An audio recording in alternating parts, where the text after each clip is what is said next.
wait for it. I usually do it in about 10 minutes too.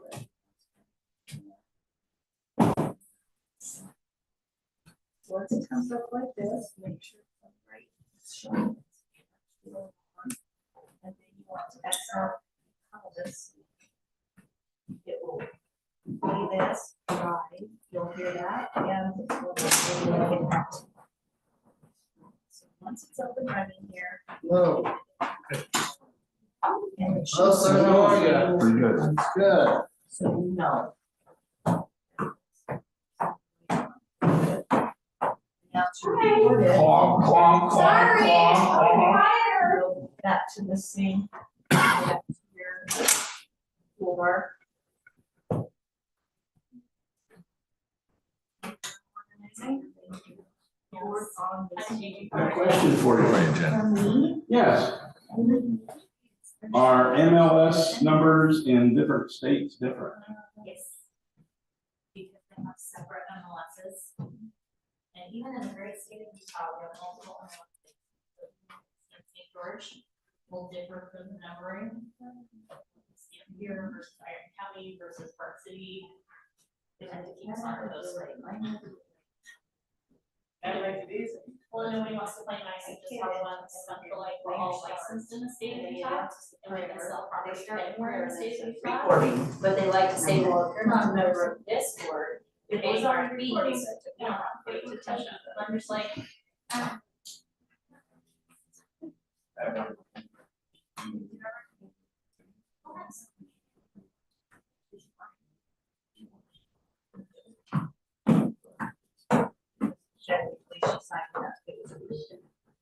And you could probably find out if realtor.com is what their conference number. Yes. So you probably want to go ahead and put on the sharp shortly. So, yeah, also so that's you want gonna to- be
That was your moment? Yeah. Wow. You would have nothing. You've got a lot of cities that use our. Heavy. That's why it. So my optometrist is running out of my prescription. Wash She's this up. changing. We have So now they're another talking. thing that- It's only- Spray bump. I'm like, this is So you drive over that, it's just. They can watch it. What's the No. time? And I have to take these everywhere I go, and these ones are the ones that are like the UV. So they are the like blue light protecting. City center or? All right, T-minus 2 minutes, gentlemen. Now, what commission? Pleasure. So you're gonna get the share, yeah. 5%. So it shows you that you're recording. In the middle. You know, it's different than that. I just like to get people together. I've had experience. Yeah. Yeah. I've always worn my jacket. Well, one of my daughter's boyfriends did last week before.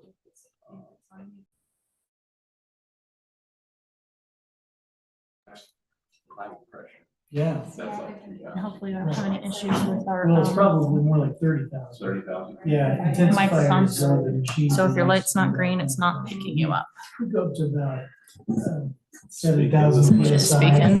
max. Yep. You know, for cleaning power. 6 Oki, let's do this. 6 Okie, yep, 6 Okie. we're 9 seconds late. No, we're not. We still got time on the clock. Is it the atomic clock that's wrong? That's the one we're It looks going like off it. of. Since there seems to be such a full house again tonight for our riveting planning commission meetings. Oh, no, we're here. By the way, We're they all did tell you that here. this is pretty much Here normal about- unless it's like a hot. I've been doing Yes. You use them. Yep. And by the way, we are going to go live. So In 5. now. I already did. I already turned it I on. think I'm ready to go. Well, I want to welcome everybody to the planning commission meeting and first of all, say thank you so much for being willing to push this back, not 1, but 2 times. So we are meeting definitely not at our normally scheduled time during the month. So thank you for rearranging schedules and for all being here tonight. And we're going to go ahead and just get started with the Pledge of Allegiance, and I'm going to lead that.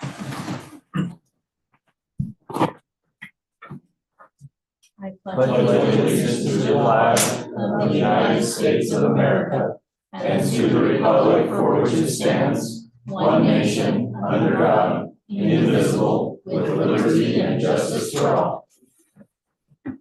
Words more true today than ever. Thank you. I have to put my glasses on so I can read everything. I guess we're going to just jump right into the agenda this evening. And we are going to open up the meeting for public comments. This is a chance for anybody to get up and speak about anything you'd like.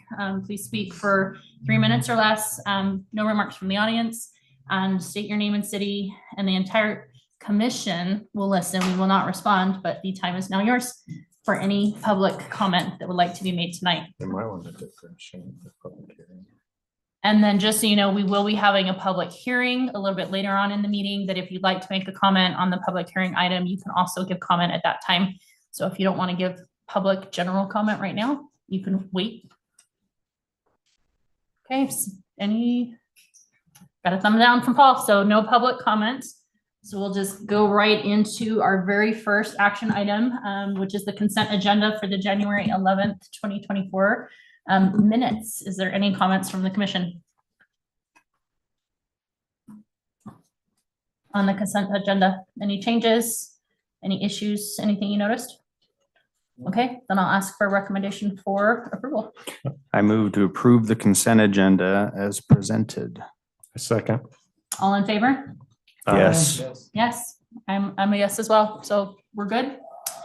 And now we're just moving right along. Public hearing for the public work site conditional use permit. I'm actually going to first, do we want to have it explained by Brandon's going to do it? Okay.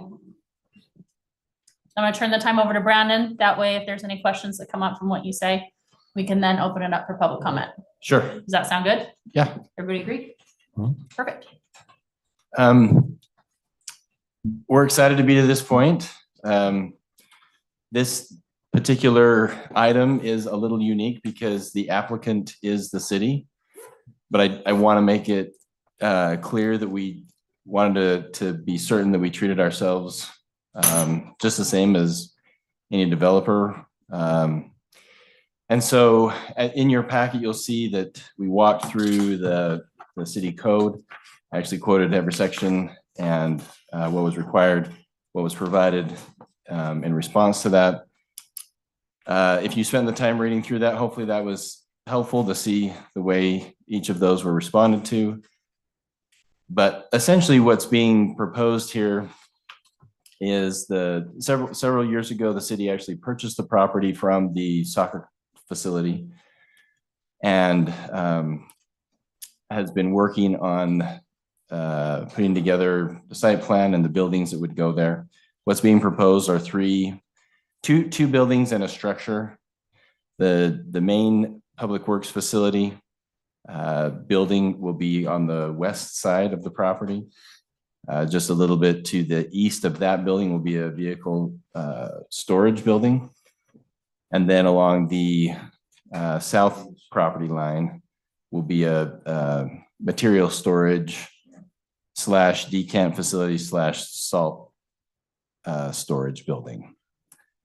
From our perspective, we meet the code on every item.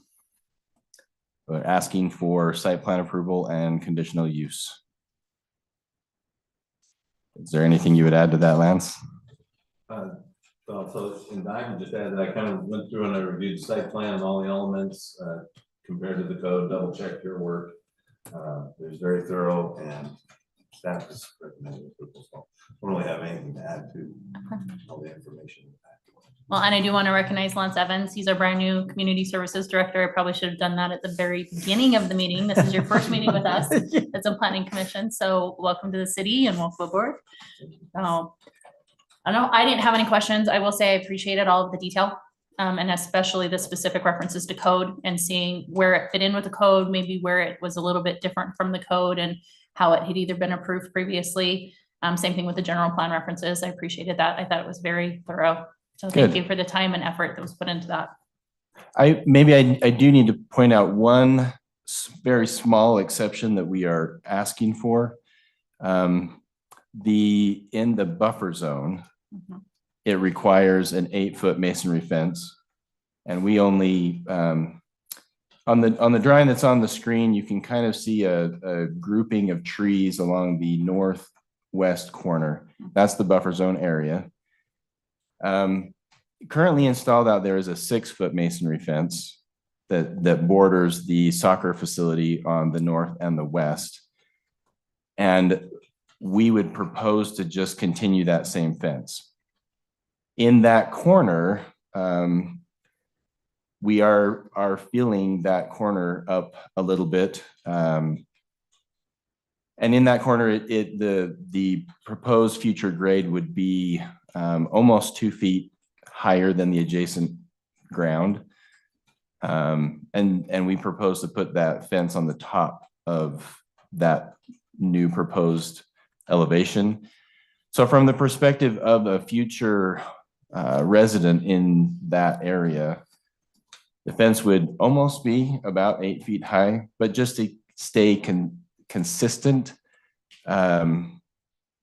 we are asking for the allowance to do a 6-foot masonry fence instead of the 8-foot in that one section.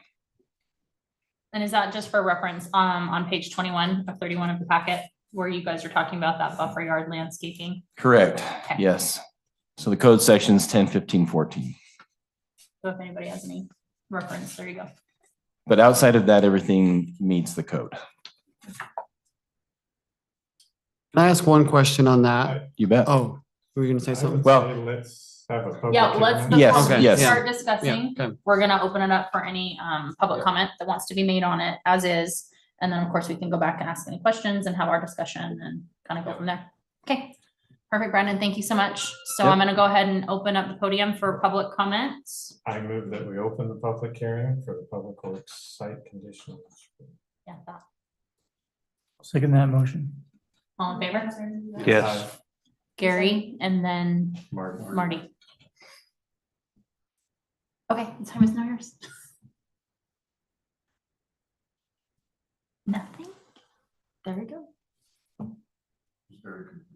Very complete. Okay, then I'm gonna go ahead and I have a question, I have been involved. come up to the, I need come yep, up? this is Okay. your time to ask questions, make a comment, whatever you'd like to So- say. I just talked to my neighbors, so I need to do more homework So- first of all, Give but your name Matt Hawks, and then. South Weaver resident on the road to the north of where this is gonna be going in. How does the RV part or the RV company's property interplay with what you're proposing? That's my main question. Well, I can respond to that after the public hearing is over.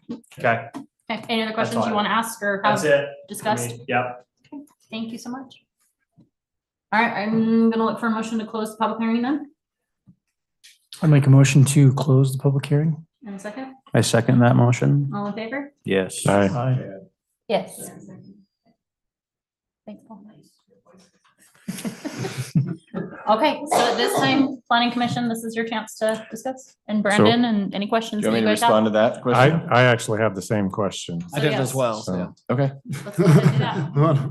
So what you can see on the screen in front of you is the public works portion.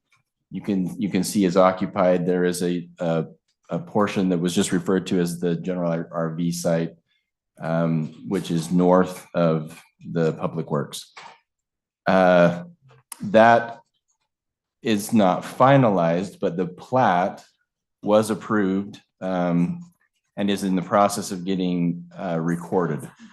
The general RV folks will have to still bring forward their site plan to be approved, just like we're doing. So that will come at some future date when they're ready. But the plan for their access would be off of South Weaver Drive.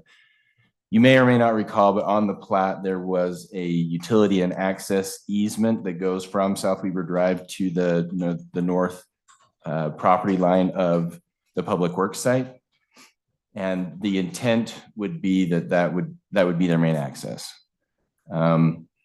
They have to have two means of ingress and egress, just like we do, and that's why there is shown a connection to Kingston Drive. But they can propose this when they come in, but their intent would be that they would access South Weaver Drive, just like that would be the primary access, just like for the same for Public Works. So to be correct, not in the same entrance, they'd have a separate entrance then? No, they would both come out along that west property line out to South Weaver Drive. Same access. And is there a gate on that property, on that entrance exit? There will be a gate on the north property line of Public Works. Yes. You probably can't see it, but it's shown on there. There's kind of an access drive that goes past between the parking stalls and the building and goes to that gate where they would access. So we are planning, part of the planning for Public Works was to provide access to that lot from South Weaver Drive to discourage any kind of traffic on the residential roads. So I had a question along that line in terms of where, obviously, and we're referencing what's the page that's up on the packet right now on the screen? 28. 28, where it shows the Kensington Drive, that access road that will be put in to provide the second. Kingston Drive. It's On Kingston Kingston. Drive, and yes, it will. It will be paved up to that point. You can see on there that it talks about having a gate. The gate at there. that Will that location. match the road width of the existing Kingston Drive that's there right No, now, or is it a it's little smaller. bit smaller? It's smaller. Okay. It's 26 feet and Kingston is, I believe is 36.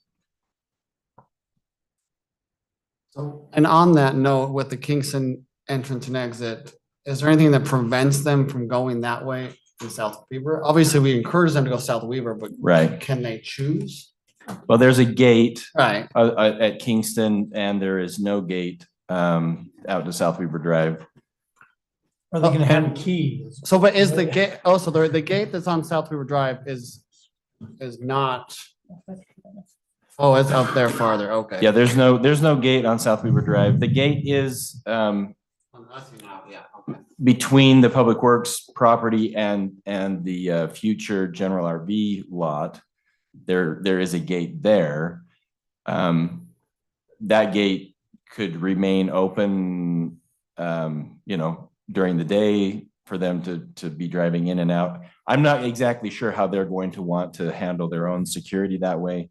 But it definitely, the most convenient route, which is what we tried to design here, is the South Weaver Drive route. And here's what's the hardest thing to do right now is that obviously we are just discussing the South Weaver Public Works and what they're bringing to the table. And at this time, we don't have anything forthcoming that I'm aware of for the general RV, but it is something obviously to keep in mind with your consideration. Yes, right. So we're just talking about Public Works tonight, but it is good for you to know that we have taken steps to plan so that would be their primary access. I have a question about the entrance off of South Weaver Drive. Is that gonna be 2 lanes? Yes, So what's the width on that? 26 feet. So 26 feet. And is there gonna be a turning lane coming off of South Weaver Drive to go into No, that? there is not currently So proposed. no turning lane proposed. Correct. Okay. Has that been discussed with UDOT and the potential for that? It has been. We're not proposing to do it, Okay, to try to minimize the cost of that unless it was necessary. And they did not require it. okay. So while I agree it would be good to have, it may be something that will likely go in the future, but is not required at this time. I think there's plenty of roads that could use a turning lane, so I don't know if that one's necessary with as many other ones that are needed. Well, Unless I'm we're gonna trying do to all of think, them though. Yeah, with what's gonna be going into this facility, big trucks, dump trucks, salt trucks, larger vehicles, and obviously in the future, the potential for RVs, just thinking of the impacts to travelers along South Weaver Drive, and Yes, nobody wants to slow down or be inconvenienced. So, and the potential safety risks. I would That's- actually like people to slow down on Yeah. South Weaver. I would too, What's the widest truck we will go through that? for the city. For the widest truck? Yeah, I mean, it's like you have a dump truck or a plow truck. Can they fit? Probably the plow truck with the wing plow on it, when it's got the wing plow on it. Both of those, you could fit 2 going in and out or no issues or something like that, right? With that. Well, I mean, if the wing plow was coming in and somebody else with a plow on the front was coming out, I think they can still pass each other. But the likelihood of two-way traffic constantly going past each other is very low. I mean, the total traffic count for this, I should have remembered that number. We did the trip generation on this. I can't remember off the top of my head, but it's pretty low.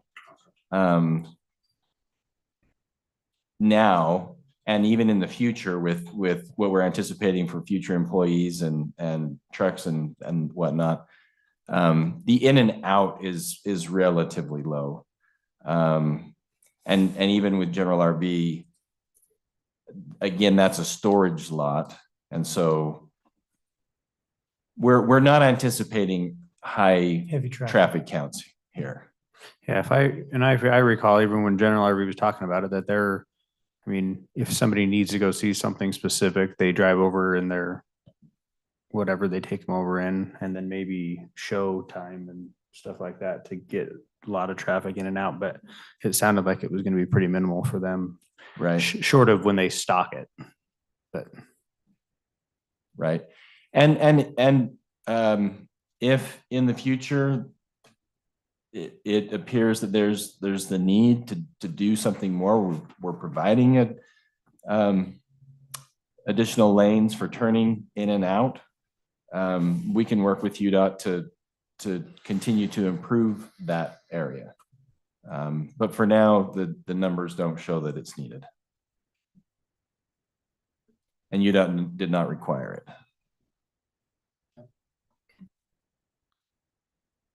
Any Um, other comments? So, I mean, all that you just said, I'm wondering, was the traffic study done or was there a need for it? There was a trip generation study done. Okay, I don't believe that was in the packet, but There was information in there about it though. yes, but yes, in the write-up on the code analysis, I'm pretty sure we put the numbers in there. Yeah.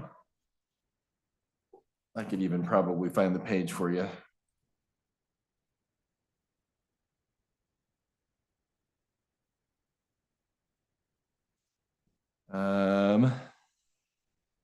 Let's see, we covered parking on page 18.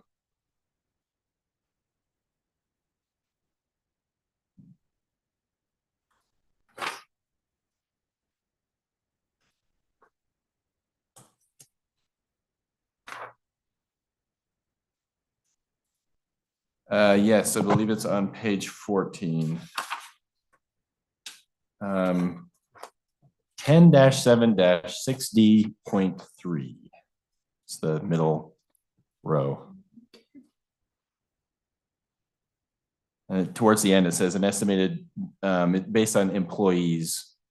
So the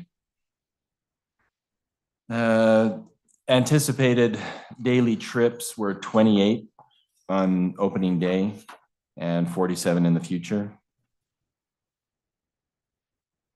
That's trips in and out. Yep, total daily trips. Okay.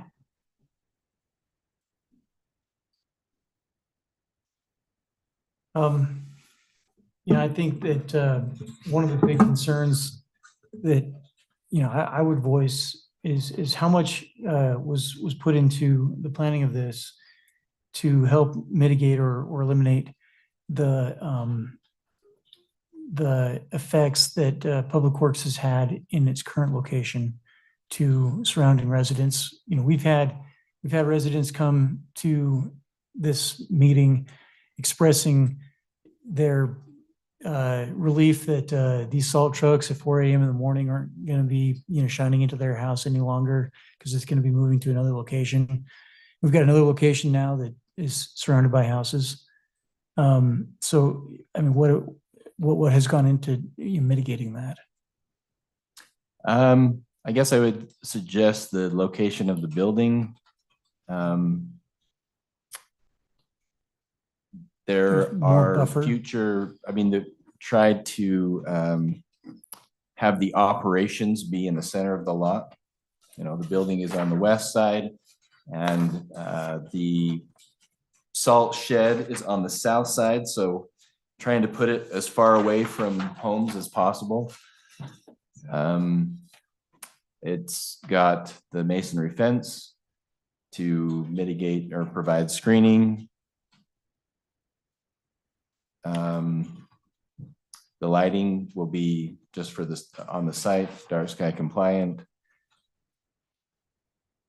I feel like the city, in looking for property, a good location to put this, tried to find a location that while still within the city, and serviceable to the rest of the city, was in a location that hopefully impacted. It obviously will still impact people, and those who live there now and will have the Public Works as a future neighbor are going to be impacted in some fashion. But I do think the city has tried to make every effort to minimize those impacts. Fantastic. Yeah. Well, no. They can't ask questions. My only question on the fence was for that. Like, as far as, is there like studies on, the difference that 2 feet makes from sound deadening on the other side compared to a 6 foot from an 8 foot? As far as from that standpoint on just, big trucks are just loud and, I get it's gonna be what it is, but I just want to like, I mean, I prefer the fence to just continue and match what is existing. But I didn't know if there's like a study on what the difference in 2 feet makes from sound. I'm not aware of any study that I could quote or reference that would give you any kind of references to the difference between the two. I mean, I think it's obvious that a fence that's a little bit higher probably provides more. But how much more, I'm not sure. And the only place that it's actually required is in that short stretch where the trees are clustered. Because that's where the residential adjacent subdivision is outside of the easement area. And so The jets will Yeah. cover any I was gonna say, sound. any noise that you hear is gonna So, be taken out by yeah. the hail enforcement. They're just generally not flying it. Sorry, I don't hours think of the Matt morning. appreciated my comment there. That's like, oh. Yeah, I guess they have their days. Yeah. that's true. There are a lot of jets in that area. So at least during the day, they'll trump any sound that Public Oh, Works yeah. will make. Yes. Well, and the vegetation you have along that side as well will help. Yeah, that's the mitigate that intent. As well, so. That's the intent. There was something, Bunch of Brandon, in RVs there there that was eventually. about the chain link fence, that where is the chain link fence gonna be placed? So chain link fence would be between the general RV and the Public Works. Okay, They're both zoned the same, and so there's no requirement for masonry between those two. okay. There is a requirement for general RV between them and the residential, but not between these two. Okay. But we just for the feel, we did carry the masonry fence to kind of the projection of where the that south property line is, so that the complex itself feels enclosed. And then farther to the south along the entrance is chain link fence on the west. Does that make sense? So along the entrance road coming in, you've got masonry fence on the east that's already there. And on the west, you would have a chain link fence coming down until that throat narrows. And when you get to the actual, bulk of the site, that's when the masonry fence starts. Brandon, I have a question. So about the parcel of land that looks like it exists between where the Public Works buildings and then to the east, where there's then those houses kind of going back up to Kingston Drive. Is there masonry fence along that property border right now? Along the east property line? Along the east property line? Not entirely, no. That's what you're extending from the soccer complex, is that? No, I was talking on the west side, not on the east. Right there where the trees are. We are not proposing to do any additional fencing at this time along the east. At this time Property along line. the east, and there's nothing that's going in on that parcel or the remaining area of the parcel, Right, correct? we're utilizing about 60-70% of the parcel now, and that remaining undeveloped portion to the east, we weren't doing anything other than just connecting the road. So in regards to that undeveloped parcel, I mean, my concern, I guess, is that turns into the dumping area for Public Works. Has there been any thought or consideration of? I suppose it could, but the whole intent of providing all the material storage bays is to give them a location to store And put all it- of that, so. We got a code requirement to keep everything. I'm not, I don't know for sure. I can't tell you for sure how they'll But- use that part. And that's why I'm just thinking like a facilities office in my organization, over time, it Yes, does grow and, Yes. you have a finite number of buildings and space in that building. And if you've got extra ground, you start. Mhm. So, Food trucks there. And if the commission feels that, you know, fencing along that line needs to be addressed now, you can certainly make that recommendation. Because right now for what's on the proposed site, that is masonry? Or is that chain link that's on that east, So On this is masonry. all not the way, right? open kind of area, but like where That's it's what I'm got, saying. The parking lot kind of. yeah, part, kind of that's like the not parking fenced, lot right? behind the second building. Is that Brandon, fenced? could you East? take your finger and draw and tell us what types of fence? I don't think we're entirely clear on Okay. where This the is masonry and chain link is. Masonry's here, chain How do link's I do here. that? Or maybe use the pointer on the computer there. Can I do that? Okay. If anybody needs to get up to go see. Cause like all these posts, these, Oh, here you go. all these posts are indicating the sections between the masonry. And then, The east side is not. right, yeah, so that very east boundary has no fence. All right, Yep. guys, can you see this? Yep, so Mhm. it's masonry all the way to the east That's demarcation. Existing fencing, Okay. 8 foot or 6 foot? 6 foot. 6 foot. Then you have,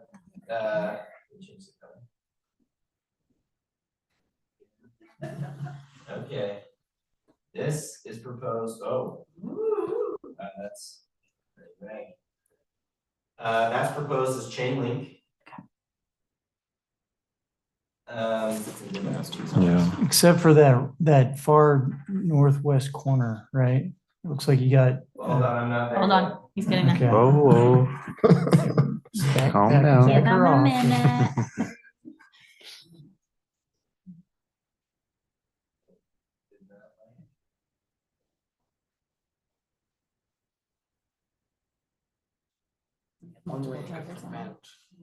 Yeah. Yeah. Dedicated to green space. Yeah. something. Yeah. It's a soccer ball graveyard. We gotta. Sounds like we're getting crazy here with. It's a good thing we delayed this move. If you want to just say the west boundary, I think now that we got two sides, we can, Okay. Along the west property line, Right here. where you see the yellow highlight, like turns, the corner there, on the west property line, from that point to the north property corner is masonry. Mhm. okay, Yeah, And from Everything that where you same see those point down to posts. South Weaver Drive is chain. okay. And then on the east side is not being touched. And I Nothing, believe the yeah. majority of that is currently chain. Okay. And just for informational purpose, we do the chain link on the road to South River Drive for cost. I mean, why not keep it? Yeah, Masonry? Okay. there's definitely a cost element to this. You know, residents of South Weaver are paying for this, and so we're also trying to make sure that we build a facility that works well for the use of Public Works, and what they need to accomplish is attractive, but is as efficient as we can make it, you know, cost-wise. So that home that's to the east, do we know, do they have like a vinyl fence right now that's their own, or is it chain link or? I don't remember for sure. I want to say that it's vinyl. I can't remember exactly. There is vinyl fence along the soccer complex section, but once it gets over to onto Public Works, I don't remember. Okay. There's a lot of different fences over there, from what I Yeah. recall from driving by it. But it would need to be masonry once that portion is developed. Okay. Will that be masonry between like general RV and the houses too? I don't know We're if that not was captured. considering that. That's the hardest thing. We don't know. And not until general RV comes, and I'll just answer the But question. you can there's answer from the there is a audience. code though. There is a There is code. a code that specifies what that type of fencing will need to be. Yeah, Right. between It- general RV and residential. Due to the zoning there, any uses on that, along that property would have to follow the same, Code. you know, requirements that we have to follow, which is a masonry fence along the change in residential to commercial recreation. Yeah. And the reason why the chain link fence, just so everybody between us, well, I shouldn't say us, where South Weaver Public Works is going and the proposed general RV site is because they're both of the same zone. They're both the industrial. That's why it's allowed to be a chain link. But between a residential and an industrial, light industrial, I believe is what it is. This is commercial Commercial- recreation. Yeah, commercial recreation. There is that masonry fence requirement, so. I had one other question. Oh, look, there's a random lane that showed up. The other, it has to do with Harper Way. And the expanded basin, the retention basin that's Okay. going in. Yes, So is that also being kind of extended, worked on, improved? that's part of the project. Part of the project? Yes. Is the road Harper Way being extended to go in front of that? That is Riverwood Development is building that road. Riverwood is doing that? Yes. Okay, so is that why it's not showing up on here? Well, it shows up Like it's- in by others. Okay, So Riverwood will come to us with a plat. They've already, They already have. they're already Yeah. approved. yeah, Yeah. they already have. That was the Nielsen. Yeah. Uh-huh. Yep. Okay.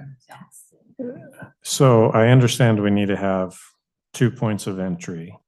And it was clear in the documentation that South Weaver Drive is the primary point. What circumstances would cause the other entry to be used?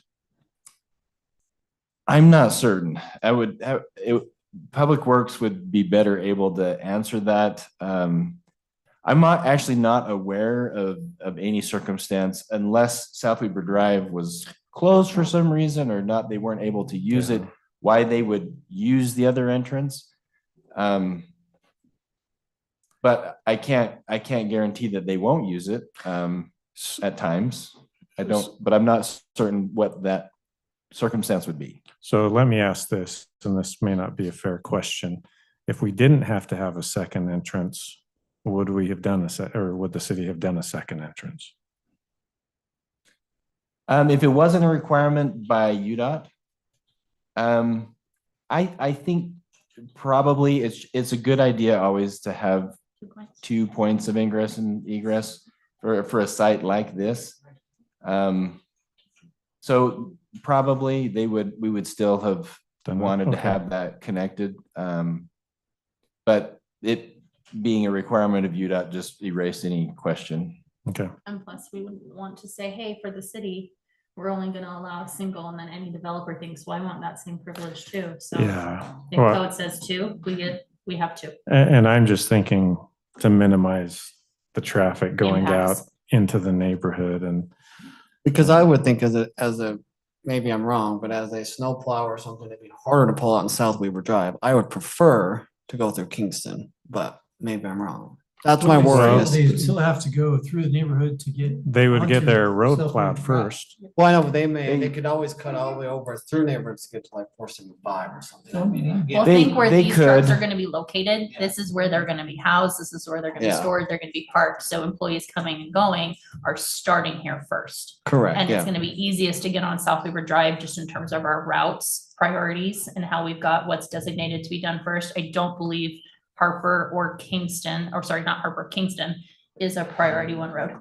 So if that was to, I don't know, I mean, I'm I not think speaking for having- Public Works, but Knowing the Public Works are good, they're going to want to make sure their site is secure. Mhm. And so there are gates by the main building, one on the north and one on the south. So the entire thing is enclosed. They're not gonna wanna leave the gate open on Kingston. And so I guess I feel like it's going to be an inconvenience for them to get out, unlock the gate, open the gate, drive out, close the gate, lock the gate back up versus just driving out onto South Weaver Drive. So I think for those reasons, it makes sense in my mind that the use of that road will be pretty minimal.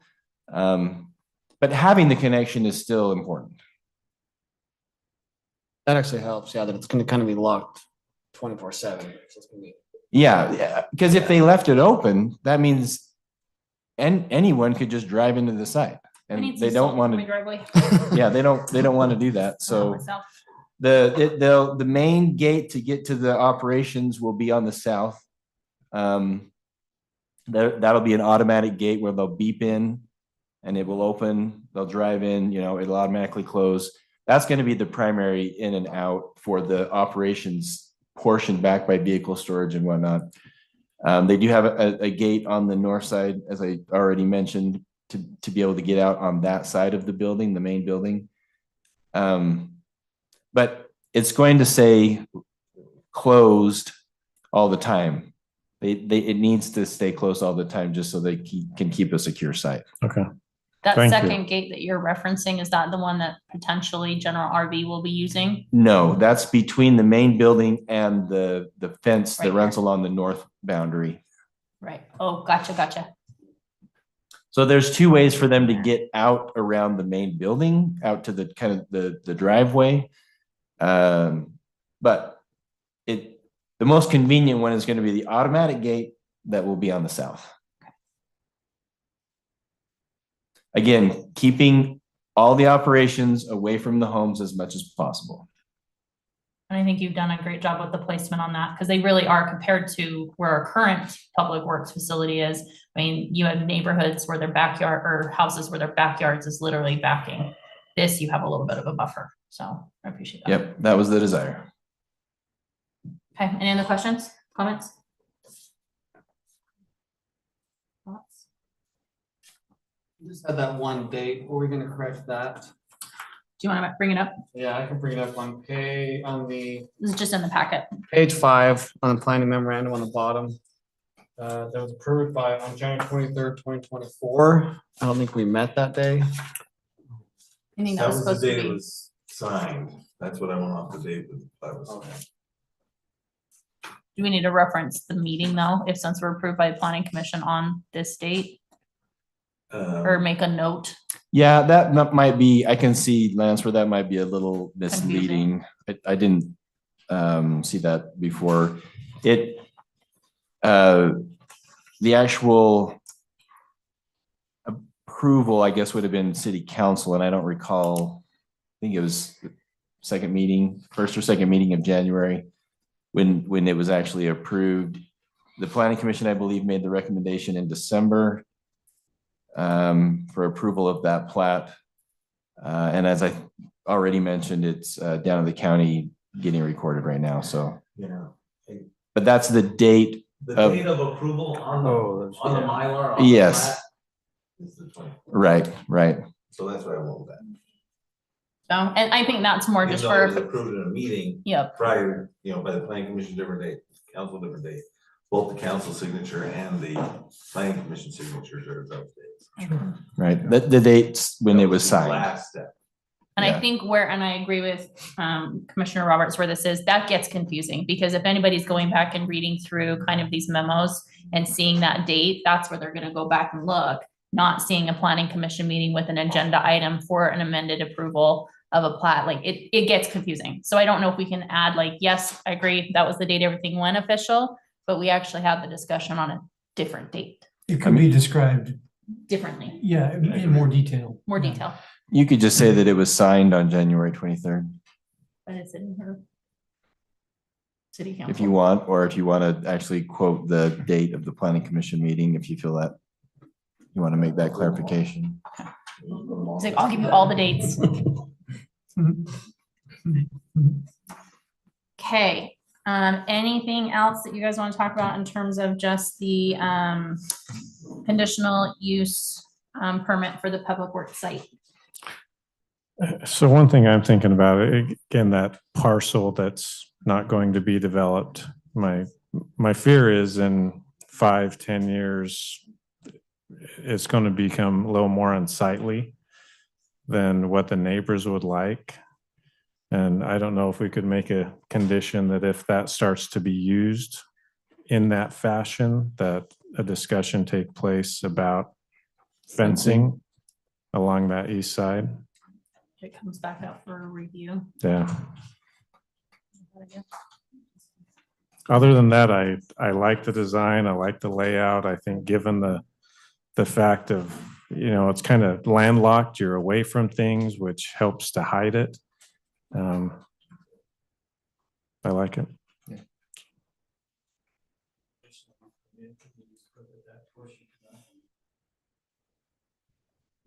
Or overflow of. Right, Oh. if that's your recommendation. That's then- an easier way to say what I was trying to get across. Yeah, it can't be used, and if it, at any point in time when it starts to become used, then it would need to have the fence go in or something Thank like that. That should be, if that's what you like, then you should make that part of your. That's what I your like. motion. Whoever I makes agree. the motion. Yeah, so. And I just had a quick question. All of the utilities have signed off on this and everybody's happy. Fire marshal's happy with any potential. Yes, We don't want our new buildings to catch on fire at any point in time in the future, but just in case they do, we want to make sure our fire trucks can get in there. So we're good. yes. I don't have anything else. Anybody else? Okay, then I'm gonna have someone make a recommendation. I'll make a recommendation that we recommend approval of the Public Works Site Conditional Use Permit with the exception or the addition that undeveloped piece of the parcel remain unused. And if there is ever use on that site, that we have a discussion about a fence. I second that motion. All right, I'm gonna do a roll call vote, starting with Commissioner Roberts. Yes. Yes. Aye. Aye. Yes. So we're all in favor and it passes. Let's get this building built. Or at least moving on. It was, For second? second was Scola. Chad. All right, next item, we kind of just did 6 and 7, correct? We did. So I guess, yeah, we're going on to discussion items and ethics training. Well, I think you gotta have a second motion on the site plan approval. Even though we Oh. discussed them both together. One was the conditional use. Oh, now it's The the public second- site and improvement plans. Yes, Okay, and now you need another motion for the site plan. so approval. second motion requests. Do you do conditions on both? Or no? No, the CUP conditional is use permit is just one for that land use portion and on the where first that one. applies. So item number 6, correct? So now we're going on item number 7. Correct. So public works site and improvement plans. Is there anything with the public works site improvement plans that has been presented that you have questions on, or if we're looking good? I'll look for a motion.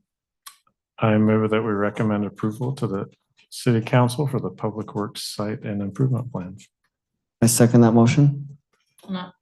All in favor, roll call vote, starting with, I can't start with the person that made the motion, can I think so. I? Commissioner Boatright, Aye. Aye. Yes. Aye. and yes. So all in favor, that one passes on to city council. And will that go at their next meeting? Do we know? So they'll see that in Right. March, Next week, next week. Okay, so it'll be in the February meeting. February 27th. Okay, Hot dog. mayor's Right. looking, questioning.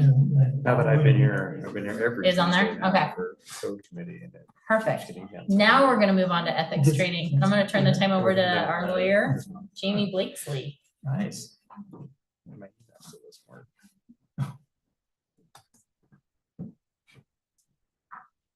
It's good to be with everybody. Hey, good to see you again. So likewise, It's been so long. I know. You're like a superstar here. You guys are nice. Oh, anytime a lawyer can go somewhere and be welcomed, I'll take it. We're gonna talk a little bit about ethics today, just like with our last presentation. This time of yours, let's use it if it's useful, and as we go through it, if we're plowing ground that we've already been through, there's no need to dwell on it. This does not, are you counting this toward their training hours? Do you need it to last a certain amount of time? I do. Okay, I wasn't planning on it being, we need to take an hour, so let's not take an hour. There are some additional materials in here that if you want to spend time with it at home, you can. But we'll just jump right into it. A few years ago, I took a trip to Portugal. I don't know if any of you are familiar with Nazaré, Portugal, but it's the place in the world that has the tallest waves. It's right off the coast. It's on the Atlantic coast, kind of north central Portugal. And there's a huge ocean trench that's about 16,000 feet deep. And then two tide currents that come in at the same time that ocean trench comes forward. And it just makes for massive waves. When I was there, it was on a small day and the waves were about 25 to 30 feet.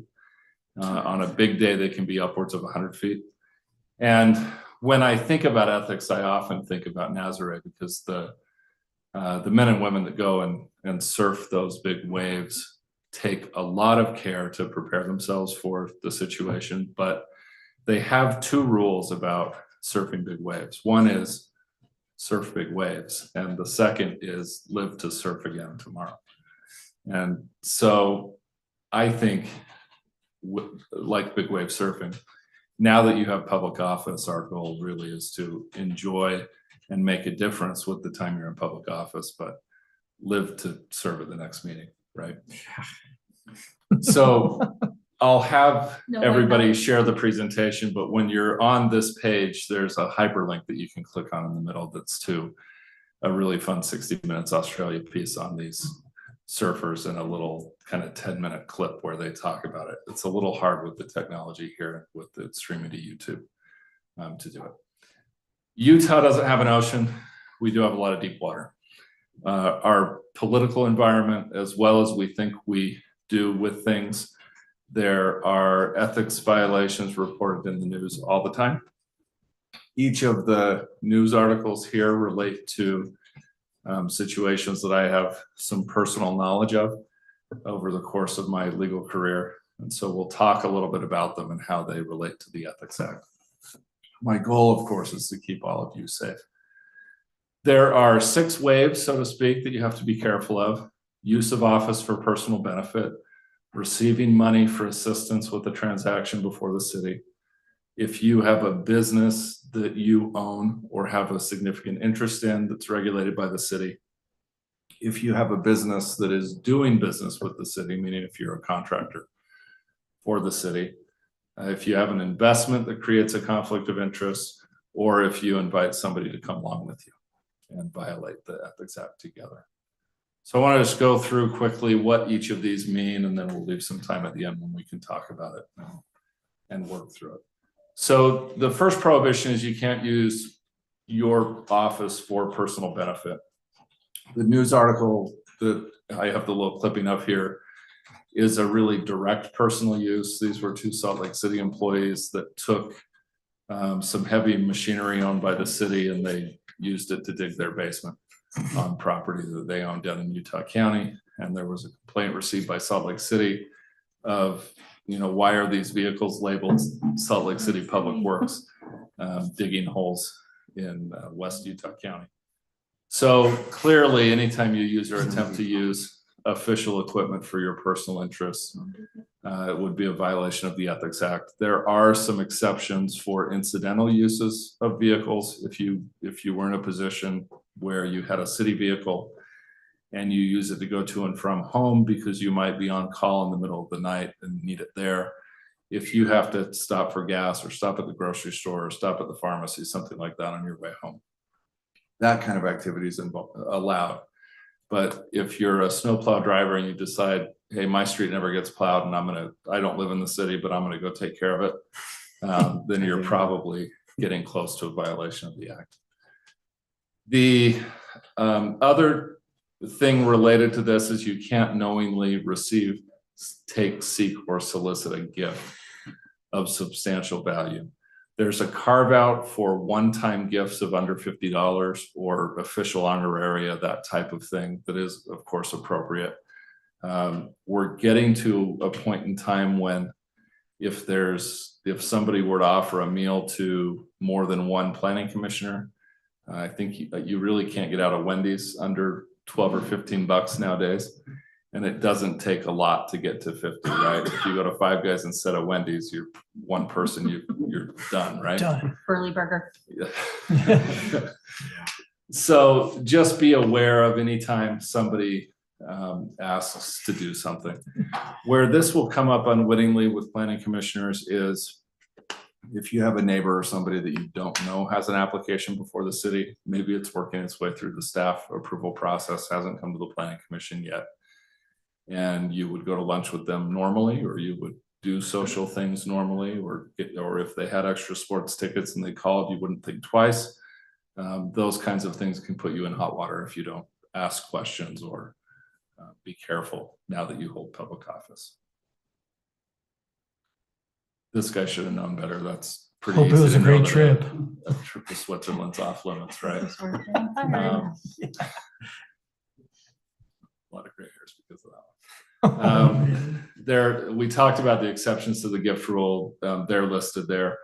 If any of you ever decide, hey, planning commission's not enough, I want to be on the city council, and you decide to run for public office, you're allowed to receive campaign contributions. I would just give you a caution that even though you're allowed to receive campaign contributions in pretty high dollar amounts, they sometimes can have the appearance of a gift. And this is an example of a UTA board member that was running for a mayoral office, and they got a campaign contribution from a construction company, but this particular board member was not aware that that construction company had a proposal pending before UTA. And so the timing of that campaign contribution, although allowed, was a really bad look. And so it wasn't a violation of the Ethics Act, but it was something that generated about a week's worth of news. Another point of context is just appearances. Even if you follow the law, it can be a bad look. And this is another example of that, where you had a lieutenant governor at the time and a Supreme Court justice that were on the front row in the Jazz's owner's seats. They apparently had paid for the tickets, but the appearance was poor, and the timing of when they paid for it raised some questions. The game. After that article came out. Yeah. But it felt a lot like my teenagers when you catch them doing something they shouldn't. They say, I know. They wrote checks to the Jazz owner a couple days after the news article, so it was resolved, but there were questions. Anytime that you receive compensation for a transaction involving the city, it's an offense if you don't make the right disclosures. And so this is an example out of Draper where there was a hillside subdivision and there were questions about whether a council member had helped a developer put together the package and the information that they were bringing before the city. Utah's ethics laws are pretty relaxed compared to other states. I'm not saying that's a good thing, but they are. You're not required to recuse yourself. You can help somebody and be compensated for it for a transaction involving the city, but you have to disclose it. And there's really strict timelines on when you disclose it and how you make those disclosures. We'll talk about that in just a minute. We'll talk about it right now. If you have to file a sworn statement, there has to be a written and an oral disclosure. And the timing of the written disclosure has to be 10 days before your agreement to help somebody with a city project, or 10 days before you receive compensation, whichever of those two dates is sooner. So if I were a developer and I knocked on Gary's door and I said, hey, I'm pulling together an application for the city, I'm really unfamiliar with the city's rules, could I pay you a few $100s an hour and have you help me put this together?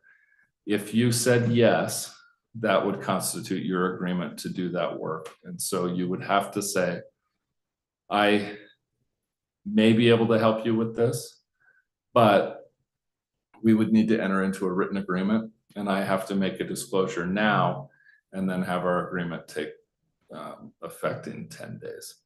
And then I could help you. What I would advise you is if your neighbor knocks on the door, just say no to that. It's not worth the few $100s for the question marks that it would bring. What is the purpose of the 10 days? Just, I'm trying to understand what that time does. So I think it's to avoid the situation we just talked about with the Jazz tickets, that you can't almost do a mea culpa after the fact. Oops. You have to have made a disclosure beforehand. Okay. If you're ever approached and it is something where it makes sense and you want to be helpful, and give me a call and we can make sure I'll help you make the right disclosures. And then what I'll also recommend is that you recuse yourself from being involved in voting on that. And we make it clear, because at the end of the day, my goal is keep you all safe, but also to keep the approvals made in the city safe from challenge. And if we have a concern about an ethics issue, then we may have a concern about being able to support the decision that you all make. Okay, if you have an interest in a business regulated by the city, and interest means if you're an officer, director, agent, employee, or you have a quote substantial interest. That's not a $200 or $300 interest, but a significant interest in a company. Then you have to make a disclosure. You'll get from Lisa a form that the city uses that you'll submit annually, and then every year bring it up to date.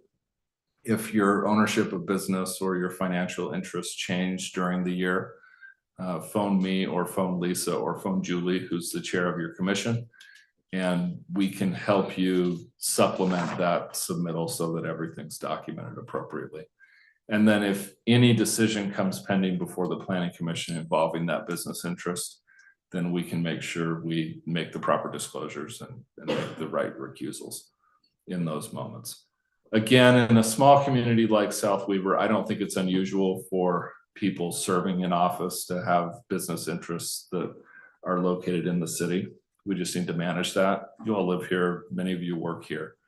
And with a smaller city, those things are going to happen. They're inevitable. If you have an interest in a city doing business with the city, meaning a contractor with the city, it has to be disclosed. The disclosure has to be, again, written and oral and entered into the minutes. The example in the news article here is a board member at UTA that owned property, sold it to the transit agency. Transit agency used its portion, sold it back to him. And so he ended up with earnings on 3 sides of a transaction. Just $1 million. No biggie, right? Conflict of interest involving duties. So if you have any conflict between what you're asked to do as an elected or appointed official and what you have to do in your private life, please make sure to consult with me and disclose that.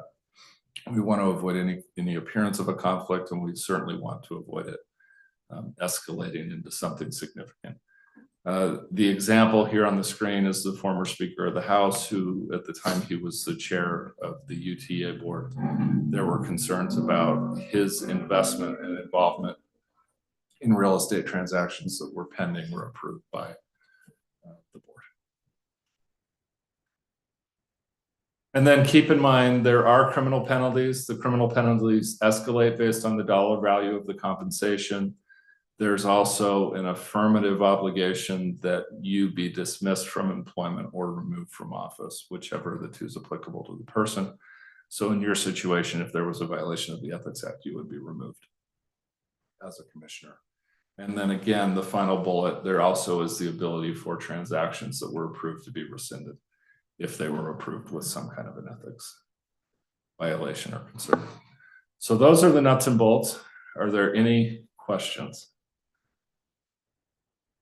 It just seems like the UTA has some issues. There UTA developers. There were a lot of examples there. Yeah, there's some of that's because I'm familiar with those. I was UTA's general counsel for 3 years, and I was hired right after they received a federal grand jury subpoena. And so all of my work there was to try to restore their federal funding and get them out from under that problem. But in doing that, I became aware of a lot of different ethics concerns that had happened. And it is a good example that I'll say it this way, the men and women that surf the big waves, for a giant wave like Nazare, they always have 2 people on jet skis, and then they wear a life vest that's inflatable. So if they get submerged, instead of being held under for 4 to 8 minutes, they'll pull it and then it'll pop them right up to the surface.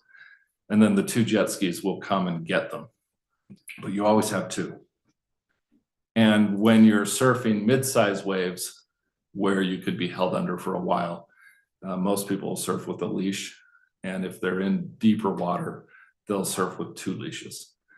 And I think with ethics, you need 2 leashes. You need, each of you are leashes for each other, right? If things come up to say, hey, is this a concern? Please don't ever take that as critical. Take that as that's somebody tugging on that leash saying, are you still connected to your board? Can you get to the surface? And then the chair of your board will be a leash. I'll be a leash that you can call if you ever have questions about any of these things being a concern.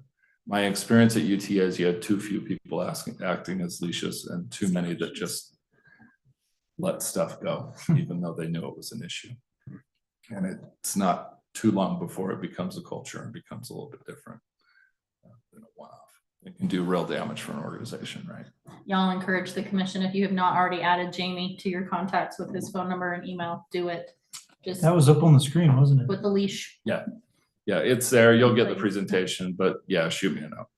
And day or night, I know your meetings are in the evening. If you have something that comes up and you need to give me a ring, give me a ring. We'll talk through it. All right. Okay, thank you all. Thank you. Yeah, Thank you. Appreciate you, Jamie. Thank you. All right. That pretty much just leaves us with any reports. I don't aware of any reports. Do you have anything else you want to bring up to the commission? No, not yet. Let us know if you're like, I'll let you know if I have anything. Still learning. Okay, and I guess at this point, is there anything that the commissioners want to bring up? Any conversation topics, recent events?